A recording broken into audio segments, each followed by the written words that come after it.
From 1974 comes Future Tense, a short but powerful science fiction radio series that adapted the works of great writers like Heinlein, Clarke, and Pohl. Produced in Minnesota, these broadcasts use sharp sound design and bold storytelling to carry listeners into strange new worlds. Though its run was brief, each surviving episode offers a rare glimpse into 70s radio imagination. Tonight, journey back and experience the wonder of Future Tense.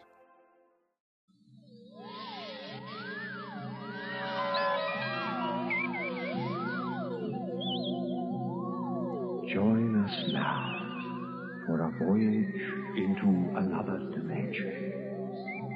A journey into a realm as infinite and limitless as time itself. Our destination, the farthest reaches of the imagination. WMUK Special Projects presents Future Tense.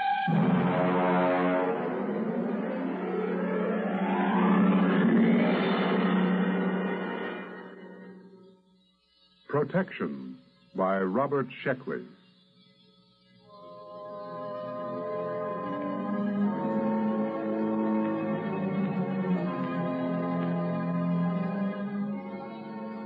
There will be an airplane crash in Burma next week, but it shouldn't affect me here in Kalamazoo. And the Feegs certainly can't harm me, not with all my closet doors closed. No, the big problem is Lesnarizing. I must not Lesnarize.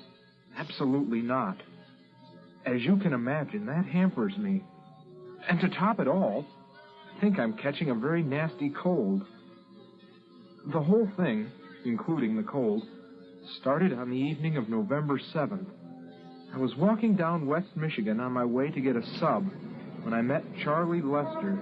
He's in one of my physics classes, and we were both feeling pretty lightheaded. Boy, I've had some tough exams in my day, but that was You got a cold? No, I haven't got a cold. My eyes just water, my nose runs, and I sneeze because I'm essentially a masochist. Actually, it's psychosomatic. I hate my mother and my father. Of course I've got a cold. What do you think? Hey, well, look, don't give it to me, okay? I've got a chance at a Nazareth Junior this weekend. My boy, there's no such thing as a chance at a Nazareth Junior. Yeah, never mind. Just don't blow any germs my way. Well, as a matter of fact, I'll leave you completely. I have to go back to Waldo to pick up some books. So,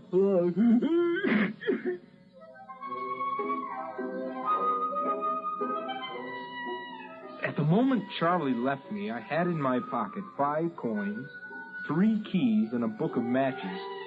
Now, just to complete the picture, let me add that the wind was coming from the northwest at 5 miles per hour. Venus was in the ascendancy, and the moon was decidedly gibbous. You can draw your own conclusions from this. I reached the corner of Steers Avenue, and I began to cross. the truck! Watch out for the truck! Watch out! Huh? What truck? Who? What? There's no truck on the street. What are you... Ooh. Oh. Ooh. Well, thanks, friend. If you hadn't warned me, I'd... Hey, where are you? Who said that? Where are you? Can you still hear me? Sure I can. Where are you? There isn't anybody here. Where are you? Cronish. Is that the referent? Creature of insubstantiality? The Shadow Knows? Fantastic Four? Did I pick the right one? You're invisible? That's it. I knew the concept was somewhere in you. Well, what are you? A Valadusian Dirge. A what? Would you mind opening your larynx a little wider, please? You see, I'm using your sub-vocalizations to communicate. Now breathe deeply. That's it. Yeah, that's it. That's better. Well, let's see now. I'm the spirit of Christmas past, the creature from the Black Lagoon, the bride of Frankenstein, The Silver Surfer. Now, wait a minute. Hold on. What are you trying to tell me? That you're a ghost, a superhero, or a creature from another planet? Same thing, obviously. Ah, well, that makes it all perfectly clear. Any fool can see that a disembodied voice must belong to someone from another planet. Exactly. I'm invisible on Earth, but my superior sense has spotted approaching danger and warned you of it. Well, thanks. Well, what are you? One of those strange voices that warns Aunt Matilda to stay out of the elevator, which then crashes to the basement? Something like that. Yeah. Well, goodbye. What's the matter? Well, not a thing, except that I seem to be standing in the middle of Sears Avenue, talking to an invisible from the farthest reaches of outer space. I suppose only I can hear you. Well, naturally. Oh, great. Well, you know where that sort of thing will land me. The concept you are sub-vocalizing is not entirely clear. Now, look, please. Go back to one of my childhood nightmares where you came from and let me alone, huh? Oh, yeah. Thanks for the warning about the truck. Good night. Where are you going? I'm going to that tavern back there and join some of my fellow students in something wet and effective. Won't you talk with me? Look, please. Will you cut out? There are two girls watching me. But you must talk with me. The real sub-vocal contact is very rare and astonishingly difficult. Sometimes I can get across a warning just before a dangerous moment, but then the connection fades. You mean that's the explanation of premonitions of danger? That's right. Conditions might not be right for this kind of contact for another 100 years. Now, look, this is very interesting stuff for Professor Rhine at Duke, but not for the physics department at Western. I've looked firsthand at the overcrowding in our funny farm on the hill, and I'm not interested in contributing to that condition. Besides, there's a cop looking at me. I appreciate your social situation, but this contact with me is in your own best interests. I want to protect you from the myriad dangers of human existence. Get lost. Well, I can't force you. I'll just have to offer my services elsewhere. Goodbye, friend. Goodbye. Oh, just one last thing. Stay off buses tomorrow between noon and 1:15 p.m., eh? Why? Someone will be killed at Maple Hill Mall. Pushed in front of a bus by shopping crowds. You, if you're there. Bye. Hey, now wait a minute. Someone will be killed there tomorrow? Are you sure? Of course. It'll be in the Herald? I should imagine so. Wait. Not the Herald, the Gazette. And you know all sorts of stuff like that? I can perceive all the dangers that radiate toward you and extend into time. My one desire was to protect you from them. Yeah. Well, look. Will you wait till tomorrow evening? Those two girls are giggling now. You will let me be your protector? I'll tell you tomorrow, after I read the Gazette.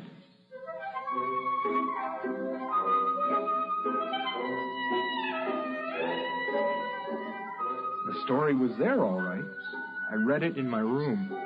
A man pushed by the crowd, lost his balance, fell in front of an oncoming bus. Well, this gave me a lot to think about while I waited for my invisible protector to show up. By the time he contacted me, I wasn't sure that I liked the whole idea. Don't you trust me? I just want to lead a normal life. If you lead any life at all. That truck last night... Well, that was a freak. A once-in-a-lifetime accident. It only takes once in a lifetime to die. There was the bus, too. Well, that doesn't count. I hadn't planned on taking one today. But you had no reason not to take one. That's the important thing. Just as you have no reason not to take a shower in the next hour. Why shouldn't I? Fred Flynn, who lives down the hall, is now taking his shower and will leave a melting bar of soap on the tile of the bathroom floor. You'd have slipped on it and suffered a sprained wrist. Not fatal, huh? No, hardly in the same class with let's say, a heavy flower pot, pushed from a roof by a certain unstable professor of English. Well, when is that going to happen? I thought you weren't interested. I'm very interested. When? Where? Will you let me continue to protect you? Well, now, just tell me one thing. What's in this for you? Satisfaction. For a Valadusian Dirk, the greatest thrill possible is to help another creature evade danger. Yeah, but isn't there something else you want out of this? Some trifle? Like my soul or rulership of the earth? Nothing. To accept payment for protection would ruin the emotional experience. All I want out of life, all any Dirk wants, is to protect someone from the dangers he cannot see, but which we can see all too well. We don't even expect gratitude. Yeah. What about that flower pot? It will be dropped at the corner of Hyde Park and 53rd at 10:30 tomorrow morning. Hyde Park and 53rd? Where's that? In Chicago. Well, I've never been to Chicago in my life. Why warn me about that? I don't know where you will or won't go. I merely perceive dangers to you wherever they may occur. Well, what should I do now? Anything you wish. Just lead your normal life.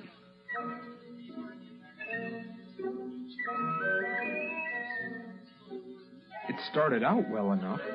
I attended classes, did some assignments, saw the free Wednesday movies, went out, played ping pong, and got off just like before. At no time did I let on that I was under the protection of a Valadusian Derg. Even Charlie didn't notice it, though he had a pretty good excuse. Boy, are you lucky. I got stuck in that elevator for 4 hours. Say, how come you walk? I never saw you volunteer to walk 4 flights before. Well, a little bird told me. Well, I wish I had a little bird like that. Why don't you do something for that cold? Why should I? What's it ever done for me?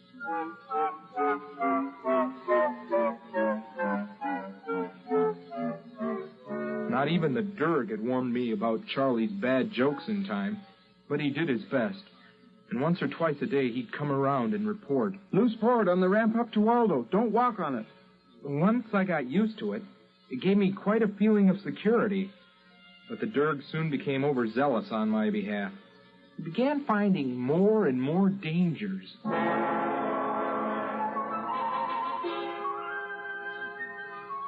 Look out for an overhanging sign on the hotel. Where? Mexico City. Don't go to the basketball game tonight. Where? In Toronto. Look out for the Elm Street bus. Detroit? Omaha. Don't go surfing today.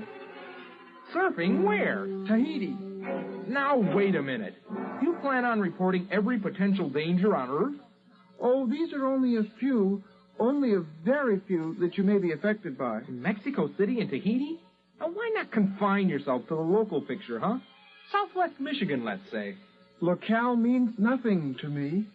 I must protect you from everything.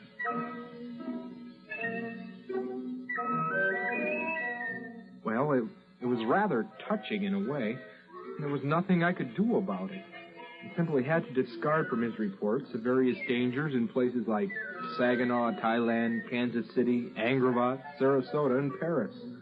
I concentrated pretty much on Kalamazoo.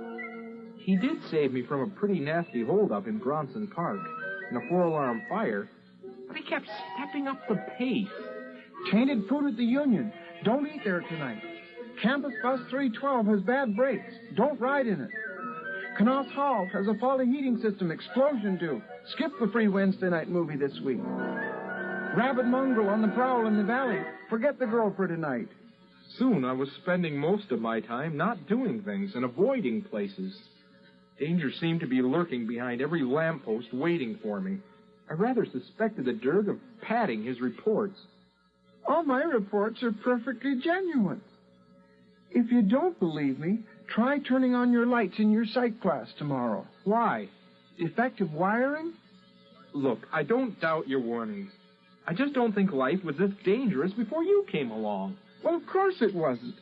Surely you know that if you accept protection, you must accept the drawbacks of protection as well.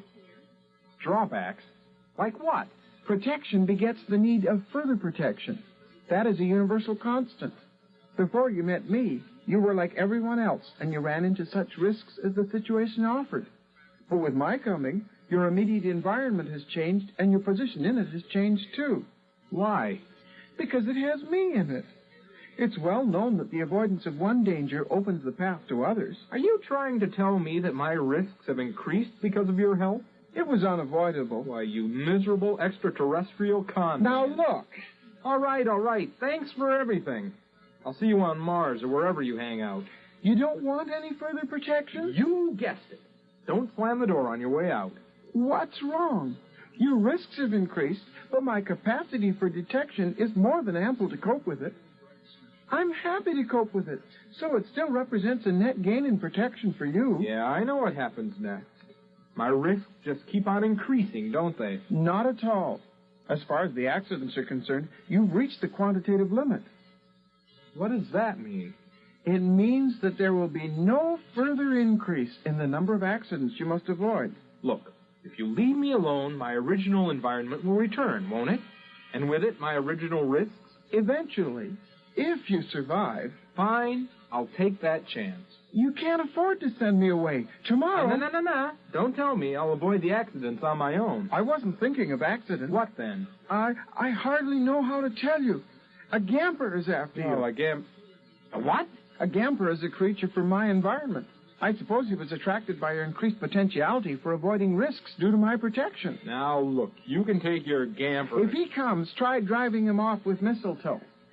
Iron's often effective if combined with copper. Will you get out of here? Are you sure? Beat it. Leave. Move. Get out. Go on. All right. Goodbye. Are you gone? Are you really gone? Good riddance.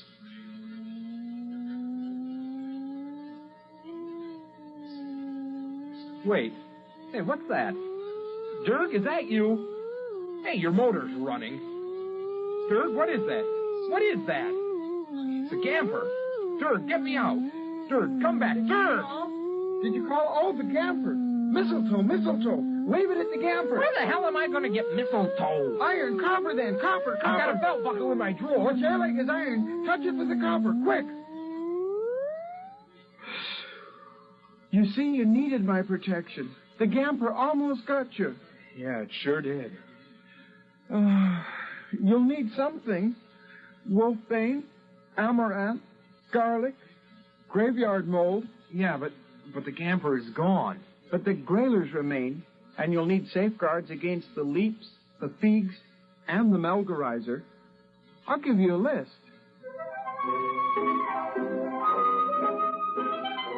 He gave me a list and I went shopping. I ran into Charlie at the campus market. Hey, Bob, where you been? Garlic. They must have garlic. Sure they got garlic. Over here. Well, I guess you know what I came in for. Tissues? What else? Yeah, well, now let me see. Graveyard mold. Do you think they'd have it here? Boy, what's the matter with you? You look as white as a ghost. I'm white as a gamper or a grailer or a leap or a feek. What's that? Rat talk? Now, please, Charlie, don't bother me. I'm busy. All right. Who has the nearest graveyard that would be moldy this time of year? It was a game between these extraterrestrials, and I was in it. Some of them wanted to kill me, some to protect me. None of them cared for me, not even the Derg. And it was all my fault. At the beginning, I had the accumulated wisdom of the human race at my disposal. That tremendous instinctive hatred of witches and ghosts. The irrational fear of alien life. For my adventure has been played out 1,000 times, and the story is told again and again, how a man dabbles in strange art and summons up a spirit. By doing so, he attracts attention to himself, the worst thing of all. So I was welded inseparably to the Derg, and the Derg to me. Until yesterday, that is. Charlie came to my room to visit. Hey, boy, how you been? I haven't seen you in classroom, huh? Mind if I hang up my coat? No, don't. Don't open the closet door. What's the matter? What's in there? Nothing. That's the only way to hold off the thieves, by keeping closet doors closed. The leaps are more menacing. The eye of a toad seems to stop them. And the melgarizer is dangerous only in the full of the moon. Only in the full? That's it. Well, Bob, it's been grand. Bye.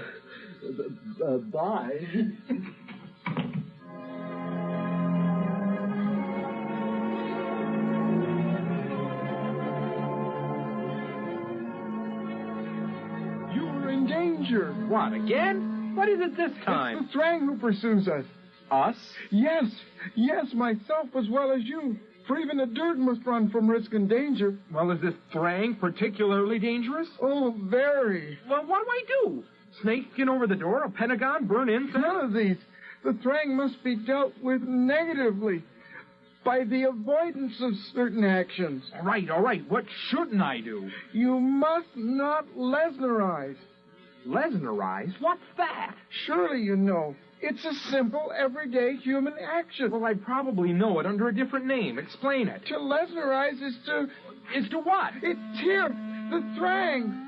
The Thrang is here. Dirk, where are you? What should I do? It has me. What should I do? It has me. I'm going. Don't Lesnerize. Don't Lesnerize. No.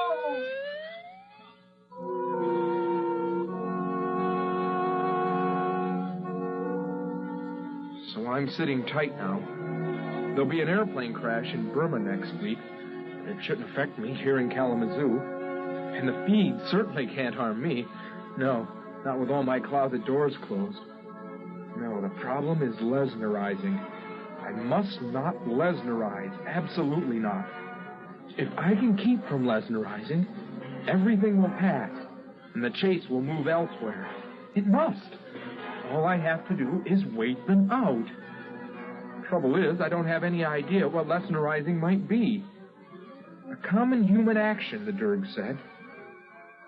Well, at the moment, I'm avoiding as many actions as possible.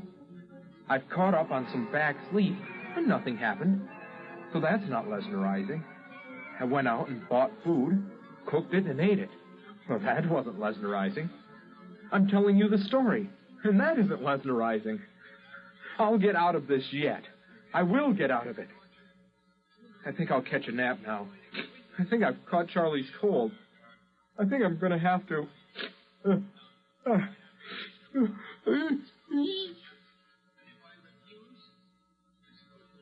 WMUK Special Projects has presented Protection by Robert Sheckley, adapted for radio by Ernest Kinoy. Additional material by Bill Rout. Our cast included Greg Moody as Bob, of the final and fatal sneeze, Bill Rout as his breezy pal Charlie, and John Stott as the foreseeing Derg. Future Tense is produced and directed by Ellie Siegel.